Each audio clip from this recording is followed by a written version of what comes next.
Terima kasih. Terima kasih kasih setianya.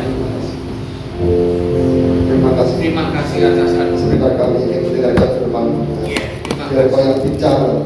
Yes. Terima kasih. Yes. Di nama Tuhan Yesus kami sudah berdoa dan kami mau mengucap syukur.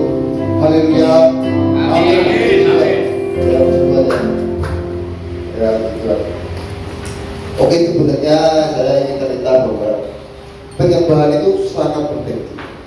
Ingat, kita ini namanya bukan nyanyi, jadi kita bukan sekedar nyanyi. Kalau nyanyi itu ya misalnya kita nyanyi apa gitu. Tapi pujian dan penyembahan itu berarti ada yang dituju. Kalau kita mau memuji atau nyembah, berarti kan ada yang kita tuju. Kalau kita nyanyi ya kita sekedar nyanyi. Jadi kalau kita memuji itu kita benar-benar memuji Tuhan. Oleh karena kebaikan Tuhan, benar-benar arahkan hati kita, pikiran kita dengan Tuhan. Karena kalau enggak, ya kita enggak dapat apa-apa. Datang terus pulang selesai. Jadi jangan nyanyi. Tuhan itu mencari pemuji dan penyembah, bukan cari penyanyi Tuhan. Jadi kita puji Dia, sembah Dia. Saya bayangkan kalau kita menyembah Tuhan itu, tanda Tuhan itu duduk di tahtanya, terus kita berdoa, kita nyembah Dia. Pernah bayangkan ada seorang raja Majapahit atau raja apa? Dia kalau raja kan duduk di tahtanya kan, ya kan? Dan kemudian kita ini nyembah Dia. Nyembah itu artinya apa? Ada yang tahu nggak? Nyembah itu artinya apa? Nyembah itu artinya ini aku Tuhan, umatmu, rakyatmu. Apa raja ya? Ini aku umatmu raja. Aku hidup mati dari engkau. Kalau raja itu dia berkuasa menghidupkan, mematikan dan memelihara. Jadi kalau kita nggak pernah nyembah Tuhan, nggak tahu apa artinya nyembah Tuhan, kita cuma nyanyi aja. Kita nggak ngakui bahwa aku tuh hidup karena apa? Selalu rajanya nggak ngomong kamu itu siapa, karena nggak pernah nyembah. Kalau ini umatku, berarti kalau ada yang ganggu umatku, dia ganggu rajanya kan gitu kan. Kira-kira kalau kita punya raja itu bertanggung jawab untuk memelihara kita. Itu kuncinya. Kenapa hidup kita sering montang mati? Karena kita nggak pernah nyembah Tuhan. Dan suatu hari ada malaikat sama Tuhan ya sedang lihat ke dunia, kemudian dia lihat ke sebuah gereja. Nah gereja ini ternyata orang-orangnya sudah gini tadi ya kita tadi. Terus Tuhan lihat dari atas sampai ngomong gini, ini orang kenapa ya? Kok mulutnya buka tapi nggak kedengaran suaranya? Karena cuma nyanyi. Kalau kita nggak cuma nyanyi, nggak sampai ke Tuhan. Lalu kita muji Dia, sembah Dia, itu naik ke surga. Gitu. Makanya pujian penyembahan itu sebenarnya kuasa sangat hebat.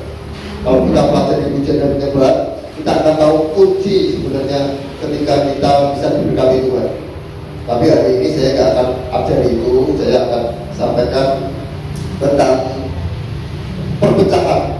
Ya karena ini beberapa hari yang lalu itu saya sering dikonseling orang. Kadang ibu saya dengar ada orang yang konseling ke saya gitu, tentang keluarga, tentang apa. Kalau ada orang konseling ke saya, itu seringkali saya merenung sambil tanya ke Tuhan apa? Saya tidak bisa. Jadi kalau saya konseling orang, tidak mungkin saya melihat dari sudut pandang orang yang konseling. Artinya misalnya dia ngomong sama saya, Pak, suami saya tuh gini. Terus saya bilang, oh suamiku jahat. Karena gini, saya kalau ngomong suamimu begini itu pasti ada alasan. Nanti kalau saya ketemu sama suamimu, kita saling ketemu, nanti suamimu akan ngomong, ya istri saya gini, Pak. Jadi kalau saudara konseling dengan saya, lihat dari berbagai macam sudut pandang si anak, sudut pandang si suami, sudut pandang si istri. Gak mungkin saya terpengaruh dengan omongan saudara yang menjelekkan anak atau menjelekkan suami, gak mungkin. Saya akan melihat dari sudut pandang mereka juga. Ya kecuali kalau saya ketemu ya, ada orang konseling ketemu semuanya ya enak. Tapi Pak, suami saya gini, terus suaminya ngomong, ya ini saya gini ya, kan gitu. Terus anaknya juga ngomong, ini orang tuanya begini kan gitu. Jadi saya akan, kalau cuma satu orang, saya ngomong baik orang yang saya konseling, karena yang konseling kamu, yang saya nasihati kamu. Jadi tidak mungkin orang yang konseling dengan saya bela, itu tidak mungkin. Kalau saya bela, saya akan membenarkan dia dan tidak akan ada perubahan. Tidak akan ada perubahan. Pak, ya mau saya cerita ke saya tentang biolog. Tidak, itu saya bela. Jadi jangan konseling dengan saya, rugi saudara. Karena gak akan saya bela. Saya akan lihat dari berbagai macam sudut pandang. Kemudian saya akan nasihati saudara. Ya gak mungkin kalau orangnya gak ada, suaminya gak ada, saya nasihati suaminya. Kita sering menuntut orang berubah, betul ya? Kamu harus begini, kamu begitu, tapi diri kita gak mau berubah. Kalau kita ingin orang lain berubah, kita sendiri juga yang harus berubah. Ini penting. Ya, saya kalau ada konseling keluarga itu dalam hati saya ya kasihan, tapi saya ingin semuanya jadi baik. Sampai orangnya kemudian ibu saya gitu ya, orangnya nangis-nangis. Intinya saya terus mengampuni macam-macam. Sekali lagi saya katakan, saya nasihati dia, karena yang ada dia. Kalau ada suaminya, saya nasihati juga suaminya. Gitu saya kan gitu ya. Oke, hari ini saya ingin sharing tentang Matius 12 ayat 25. Mari kita baca dulu. Matius 12 ayat yang 25.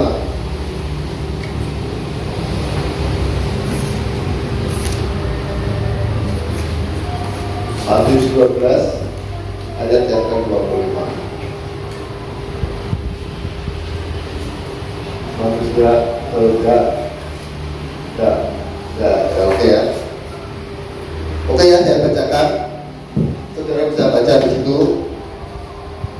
Tetapi Yesus mengetahui pikiran mereka, lalu berkata kepada mereka, setiap kerajaan yang terpecah-pecah pasti binasa, dan setiap kota atau rumah tangga yang terpecah-pecah tidak dapat bertahan. Ini bukan hanya ngomong tentang kerajaan atau tentang kota, tetapi juga bicara tentang keluarga, rumah tangga. Kalau antara anak, orang tua, istri, suami saling terpecah-pecah, gak lama hancur keluarganya. Gak lama pasti. Kalau keluarga hancur, ekonomi juga hancur. Kehidupan akan hancur. Jadi iblis itu tahu hukum ini, bahwa kalau terpecah-pecah akan binasa, pasti binasa dan tidak dapat bertahan.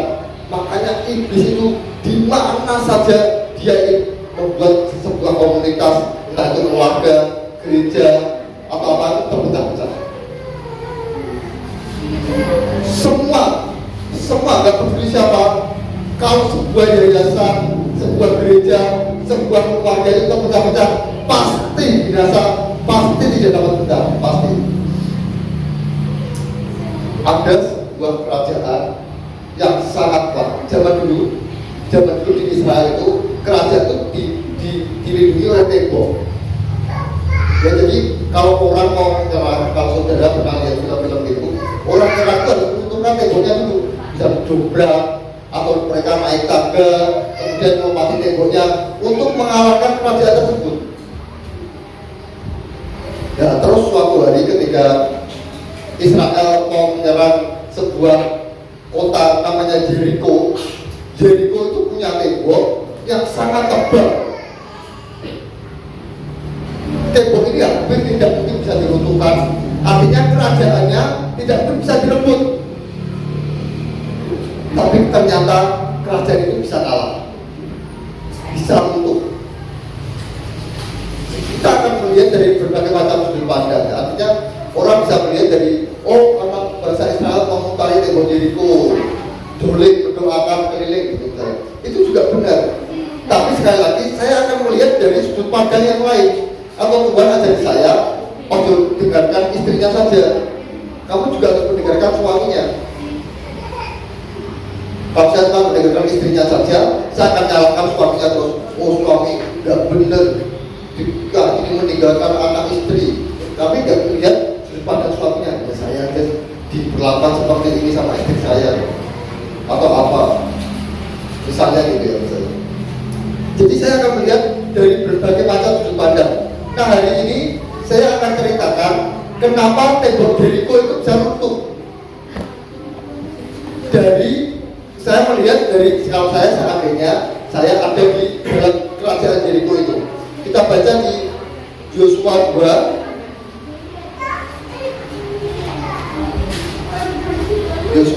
ayat 9. Yosua itu perjanjian lama, Yosua 2 ayat yang ke-9. Saya bacakan supaya kita tahu kenapa tembok Yeriko itu runtuh. Nah ya, oke ya, saya bacakan ya. Dan berkata kepada orang-orang itu, aku tahu bahwa Tuhan telah memberikan negeri ini kepada kamu, dan bahwa kengerian terhadap kamu telah menghinggapi kami, dan segala penduduk negeri ini gemetar menghadapi kamu. Ayat yang ke-10, sebab kami mendengar bahwa Tuhan telah mengeringkan air laut terberau di depan kamu ketika kamu berjalan keluar dari Mesir, dan apa yang kamu lakukan kepada kedua raja orang Amori yang di seberang sungai Yordan itu, yakni kepada Sihon dan Og yang telah kamu tumpas. Jadi ketika mau kalahkan kerajaan Yeriko itu, Yosua panglimanya waktu itu, dia nyuruh orang untuk minta, untuk datang ke dalam menyusup lah, ya, menyusup ke dalam kerajaan itu mengintai. Terus dia tanya ke orang-orang di Yeriko itu. Ternyata dikatakan orang-orang itu berkata bahwa Tuhan telah memberikan negeri ini kepada kamu, dan bahwa kengerian terhadap kamu. Jadi mereka sudah takut.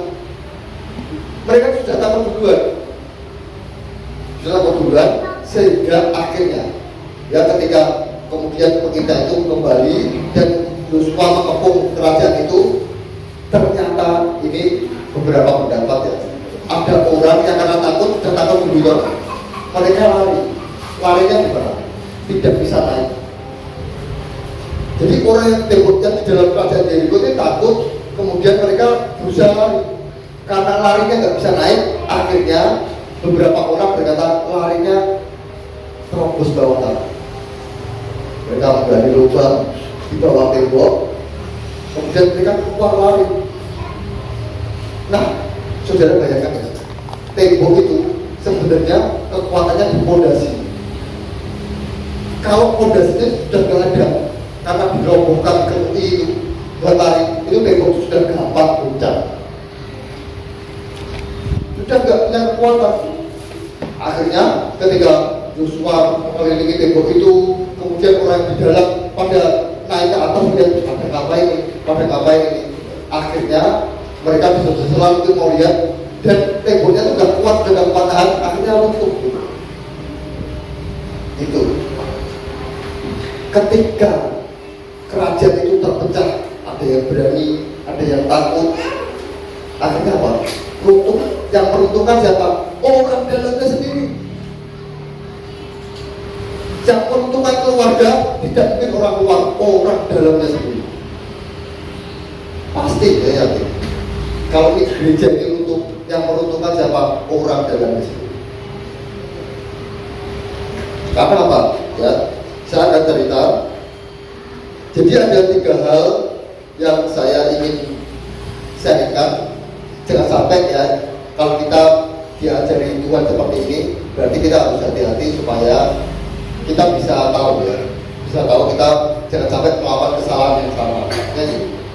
Nah, Ada 3 hal yang saya catat, yang saya dapatkan.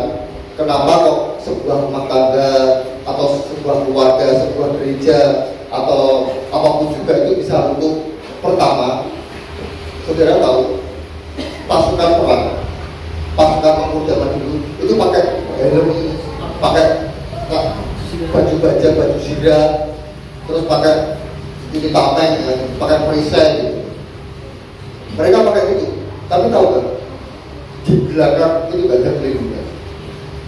Jadi baju zirahnya itu cuma didapat di sini, disampaikan sini, terus besinya di depan.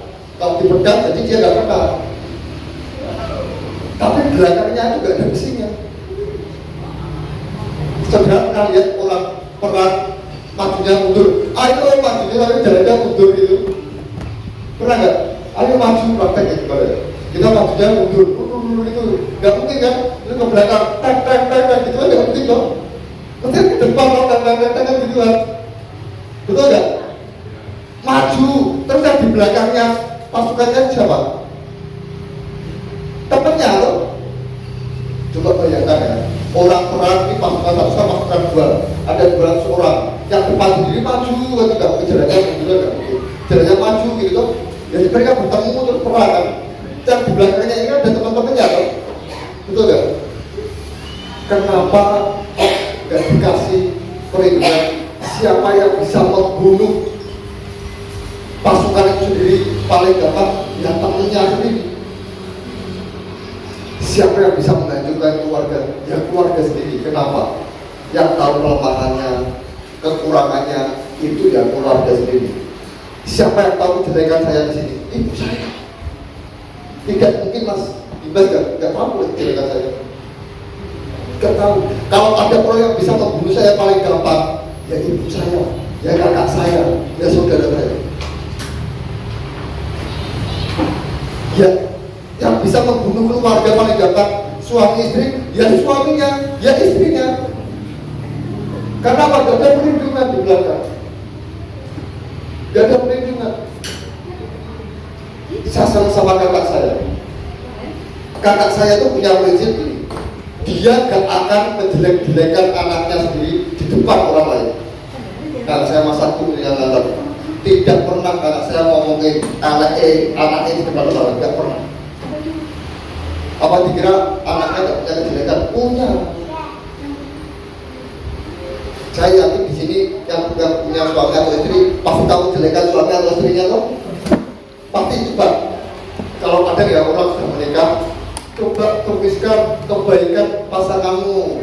Terus dia tulis 1 atau 2. Coba kejelekan pasangan 1, 2, 3 galak, cerewet, pelit atau apa-apa. Karena yang tahu kelemahannya yang keluarga sendiri. Yang bisa membunuh sebuah komunitas. Saya itu pernah bergabung di komunitas.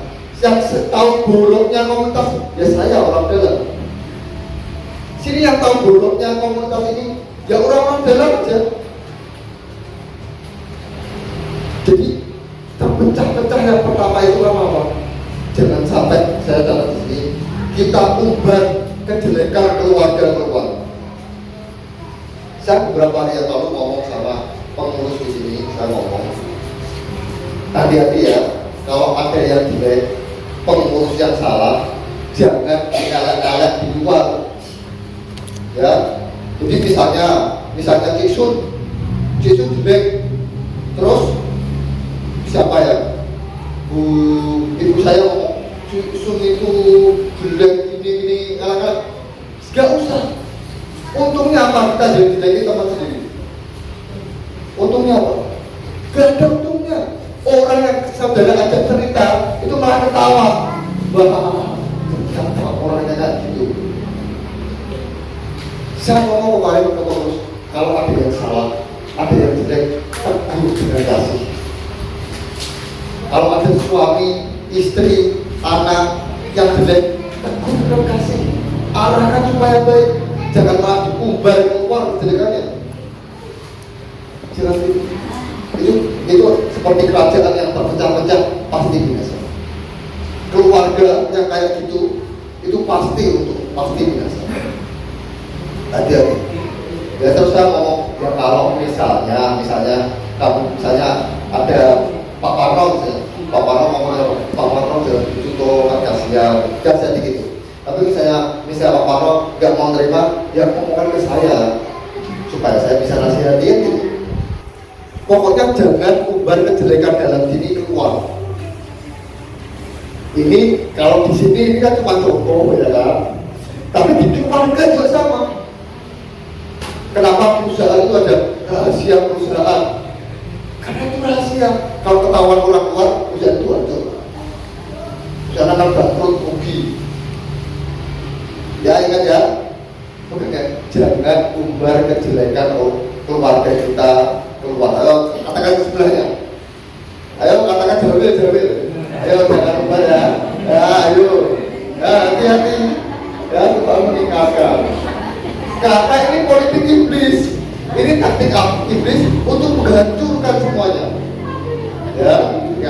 Kalau cerita sama saya, ya nggak apa-apa. Kan saya bisa tutup sebuah cerita untuk cari solusi. Kalau orang mau cerita dengan saya, ya nggak apa-apa. Saya nggak akan cerita ke orang lain, nggak akan. Supaya ada solusi dari Tuhan. Tapi intinya kita sendiri nggak perlu seperti itu. Dinasihati supaya baik. Ya, banyak orang misalnya jengkel sama suaminya, sama istrinya, dan ngomong, "Wih, ditabrak motornya jalan," gitu misalnya gitu ya. Terus yang ditabrak tenang, ra iso apa-apa, sing susah apa?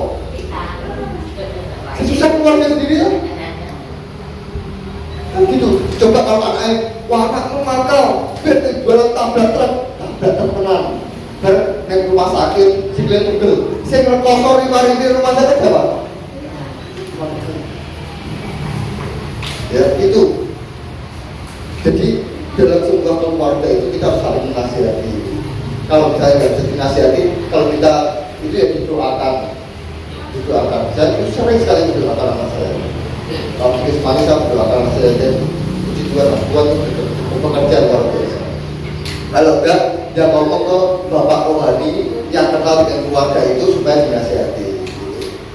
Karena saya di sini, kalau saudara di gerejanya Pak siapa, ya ngomong ke Pak Gebalanya itu misalnya, ya supaya semuanya baik. Kembali baik, keluarga jadi baik.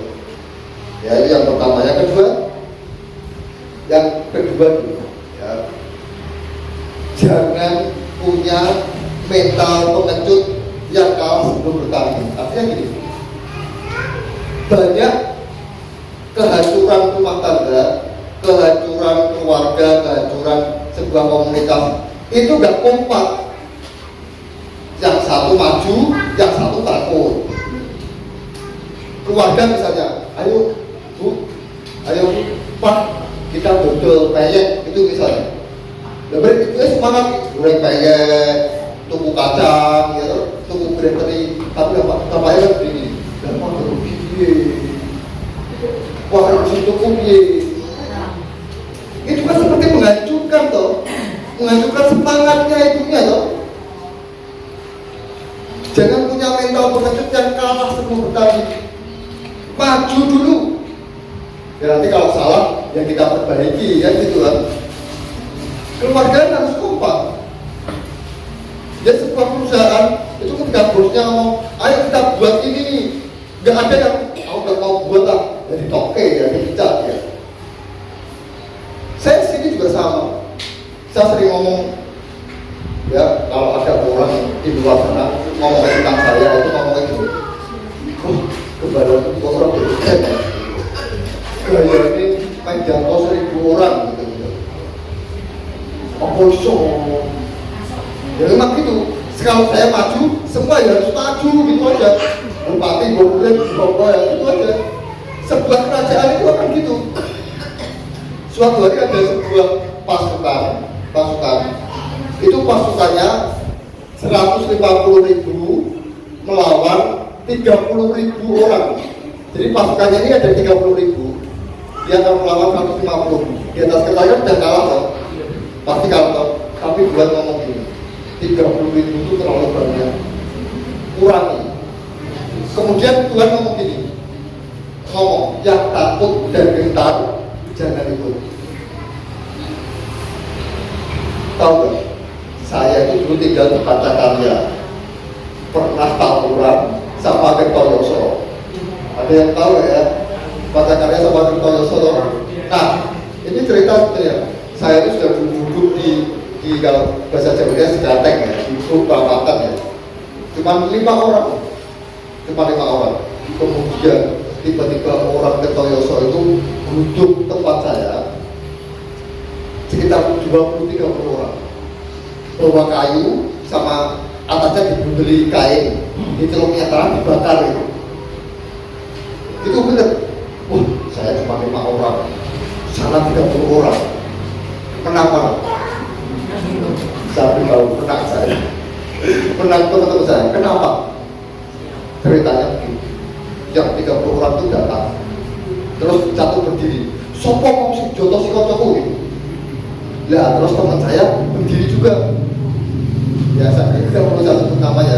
Dia berdiri, terus dia ngomong gini, ini kampungku, kowe mek ngomong. Ternyata yang kita itu takut lari. Dan ada satu lari semua. Kocar kacir semua lari. Akhirnya teriakin sama orang kampung, maling gitu. Semua orang kampung keluar, dipukuli habis. Kenapa? Karena satu orang takut. Mental takut ini membuat semua orang takut. Betul. Kalau keluarga, anaknya takut, istrinya takut, suaminya takut, bisa betul, gitu kan? Belum maju bertahun aja sudah kalah duluan. Sama, kita punya visi dalam Tuhan 1000 jiwa. Terus menghadapi hal yang sulit sedikit aja takut. Padahal saya nggak pernah takut. Saya menghadapi apapun nggak takut sih. Sama sekali nggak takut. Paling banter tuh saya paling maaf ya, paling korban apanya. Tidak mungkin. Ini pendeta sopo, tak patenane itu nggak mungkin. Emangnya bisa nggak punya hukum? Kan itu. Lagi pula salah saya di mana? Saya ngajak orang-orang dekat ke Tuhan, beribadah dengan Tuhan. Nggak ngajak mereka. Kemarin saya ngomong sama Pak Nelson, ya kalau kita buka gereja di sini mungkin sulit ya. Terus tapi kalau buka diskotik malah tidak apa, kita tanya gitu lah. Coba ya, bapak-bapaknya senang buka diskotik, kan gitu. Dan saya nggak buka diskotik, saya nggak buka pasar nomor, kita buka tempat untuk kita ketemu Tuhan. Salah saya di mana? Coba, kalau tempat ibadah yang boleh cuma satu agama atau di mana keadilan? Saya juga bangsa Indonesia, saya juga orang Jawa. Tanah ini juga milik saya. Salah saya di mana? Saya akan katakan itu, walaupun saya pertama kamu ya terima kasih Pak, ya mungkin mohon maaf kalau saya ganggu akan itu. Tapi saya punya dasar kuat, saya juga salah. Kecuali kalau saya bukan diskotik atau bukan nomor togel ya, nah, itu saya tahu saya salah. Enggak. Kalau semua boleh buka tempat ibadah, kenapa saya nggak boleh? Saya itu dulu nakal. Waktu saya itu suka kadang ya juga namanya orang nakal nggak boleh ditiru. Tapi salah satunya gini, saya tuh kalau parkir beli apa di apotek atau beli apa di warung, ya sebentar aja langsung pergi kan. Saya dimintai parkir, saya ngomong sama tukang parkirnya gini, yang aku dulu parkir, betul saya ngomong gitu. Terus juga kita kan sopo karena dulu kok sebentar parkir ngomong. Ya itu karena saya salah. Kalau sekarang ya kalau dia jaga, kita beri jasa kan gitu kan. Tapi artinya ini kan juga negara saya. Kalau saudara membuat tempat ibadah lain aja boleh, kenapa saya nggak boleh? Bedanya apa? Saya juga orang Jawa. Saya juga warga negara Indonesia. Kan gitu kan adanya gitu. Ini seandainya, cuma saya katakan kalau kita nggak perlu takut dengan apapun. Ya, maju aja. Kemudian gini. Nah, suatu hari setelah Joshua itu menyerang Jericho dan berhasil, kemudian dia menyerang kota Ai. Kotanya kecil, Tapi kemudian Yosua itu kalah. Jadi setelah dia meruntuhkan tembok Yeriko, kerajaan yang sangat besar itu, kemudian dia menyerang kota yang kecil. Coba ya, coba kita baca di Yosua 7 ayat yang ketiga. Yosua 7 ayat yang ketiga. Ayat yang ketiga. Yosua 7 ayat yang ketiga. Nah ya, saya bacakan. Kemudian kembalilah mereka kepada Yosua dan berkata kepadanya, tidak usah seluruh bangsa itu pergi, biarlah hanya kira-kira 2 atau 3.000 orang pergi untuk menggempur Ai itu. Janganlah menyusahkan seluruh bangsa itu dengan berjalan ke sana, sebab orang-orang di sana sedikit saja. Tapi menang apa kalah? Menang atau kalah? Kalau kita baca itu kemudian orang-orang Ai di ayat yang kelima, ya, ini kalah mereka. Sebab orang-orang Ai menewaskan kira-kira 6 orang dari mereka. Orang-orang Israel itu dikejar dari depan pintu gerbang kota itu sampai ke Sebari dan dipukul kalah di lereng. Tawarlah hati bangsa itu amat sangat. Kenapa kalah? Kenapa kalah? Baca sendiri di rumah, ya, karena ada orang yang mencuri persembahan. Artinya gini, ada orang yang berbuat dosa yang membuat hancur sebuah komunitas, sebuah gereja, sebuah keluarga. Itu apa? Dosa. Betul. Wes coba. Ini keluarga bahagia, sejahtera, kemudian suaminya korupsi. Dosa kan, betul nggak? Ditangkap polisi, hancur nggak keluarganya? Keluarganya akan pisah karena bapaknya di penjara, anaknya sekolah nggak berani karena dia ejek-ejek sama temannya. Bapakmu koruptor. Sebenarnya apa yang menghancurkan secara bisa? Dosa.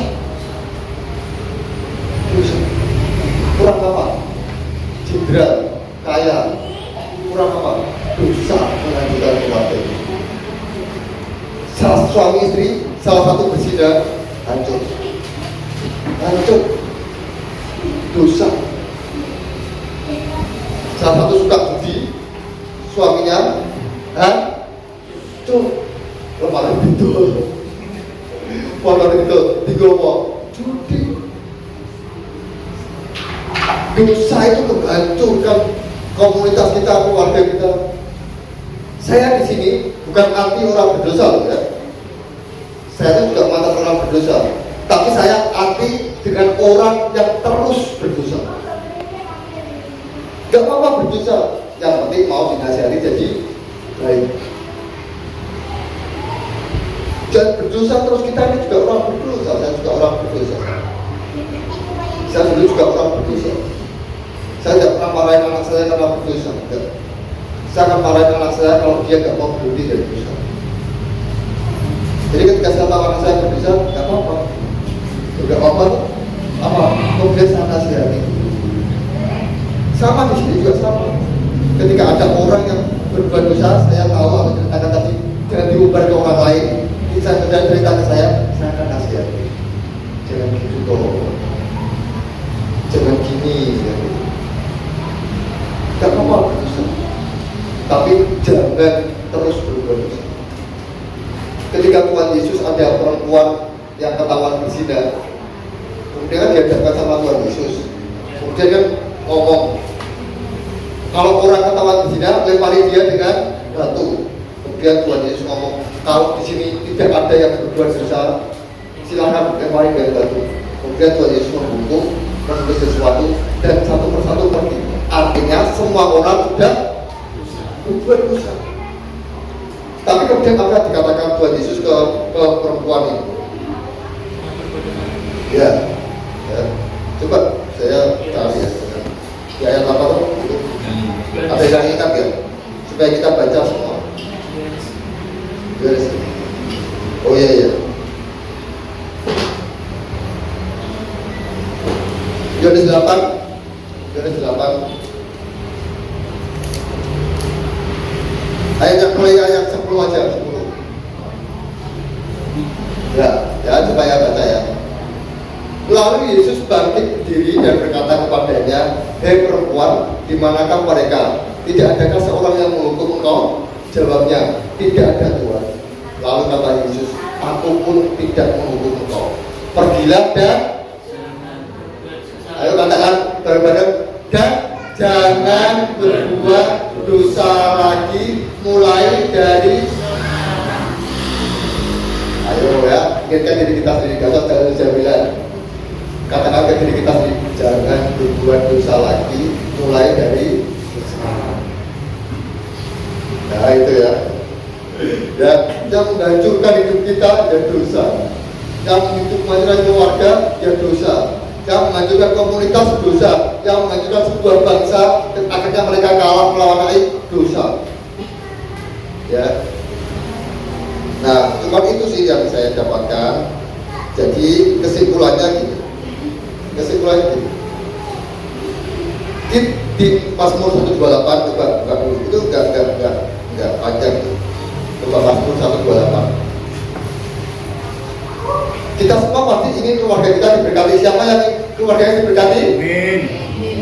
Ingin ya? Nih, intinya. Ayat yang pertama. Ya. Saya bacakan, kita baca bareng-bareng, lihat nyanyian ziarah. Berbahagialah setiap orang yang takut akan Tuhan, yang hidup menurut jalan yang ditunjukkannya. Kedua, apabila engkau memakan hasil jerih payah tanganmu, berbahagialah engkau dan baiklah keadaanmu. Istrimu, ini keluarga, akan menjadi seperti pohon anggur yang subur di dalam rumahmu. Anak-anakmu seperti tunas pohon zaitun sekeliling meja. Kemudian 4 sampai 5 berapa toh? Sesungguhnya demikianlah akan diberkati orang laki-laki yang takut akan Tuhan. Kiranya Tuhan memberkati engkau dari Sion, supaya engkau melihat kebahagiaan Yerusalem seumur hidupmu dan melihat anak-anak dari anak-anakmu, berarti siapa? Cucu. Ya. Damai sejahtera atas Israel. Siapa yang ingin diberkati Tuhan keluarganya? Amin. Itu apa? Ayat pertama tadi? Apa? Ya, setiap orang yang takut.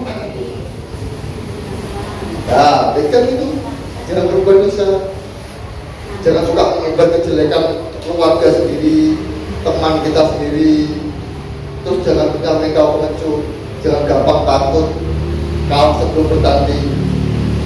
Kita harus takut akan dan diberkatilah orang yang mengandalkan, yang menaruh harapannya itu kita dalam kehidupan kita. Ya, ini di sini ini kalau kita mengandalkan orang lain tidak bisa. Saya kemarin waktu misbah doa satu ngomong gini, tapi ada yang minta tempat ini dan bayar-bayarnya. Sama mungkin siapa yang minta? Tuhan. Ini tempatku. Ini bukan tempatmu, bukan tempatnya siapa saja. Tidak boleh mengandalkan satu orang, mengandalkan siapapun juga gak boleh. Kita harus mengandalkan ini milik Tuhan, yang menyewakan Tuhan, yang melengkapi semua Tuhan.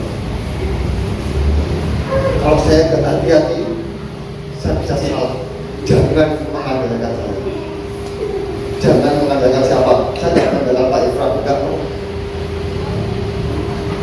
Pak Ifran kalau datang, terus dia mau bantu apa ya dia bantu. Saya nggak pernah minta apa. Saya nggak pernah mengandalkan siapapun. Kalau saya mengandalkan si A, ketika si A itu keluar, habis itu. Betul nggak? Si A boleh keluar, si B boleh apa-apapun enggak. Saya percaya Tuhan akan sediakan semua. Kita harus mengandalkan Tuhan, berhadap kepada Tuhan. Ya itu saja yang bisa saya sharingkan. Jangan sampai kita itu terpecah-pecah dalam keluarga, dalam komunitas, dalam apa-apa. Saya lagi ingatkan dengan doa Bapa kami. Kenapa doa Bapa kami?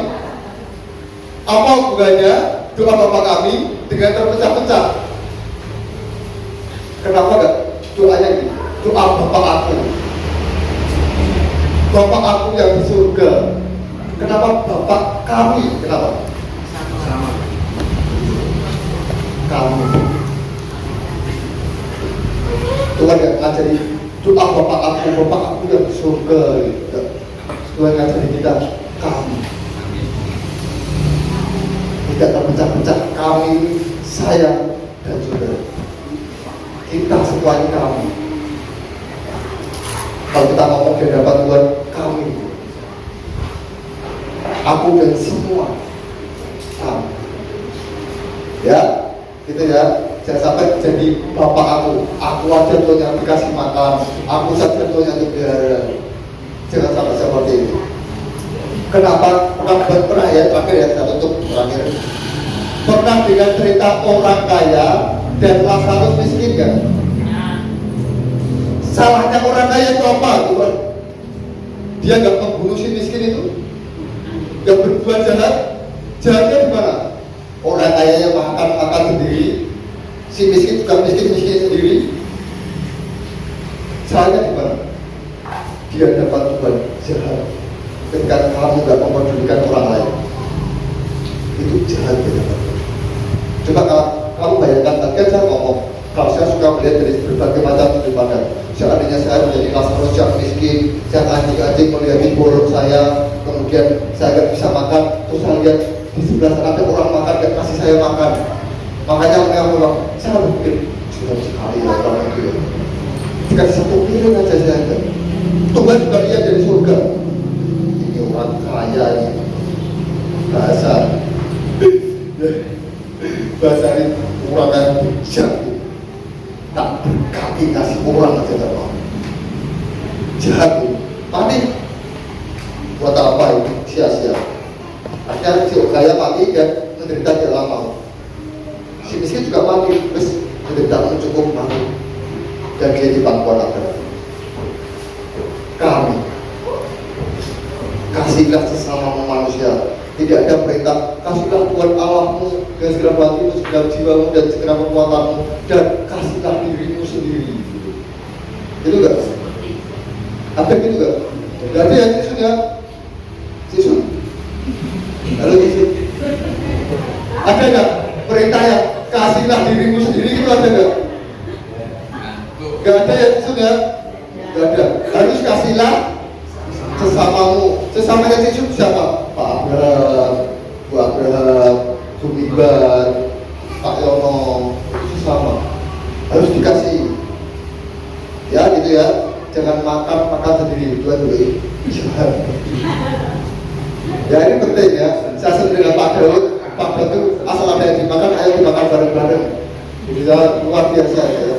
Upah kita mungkin bukan hanya di dunia ini, tapi kelak di surga juga.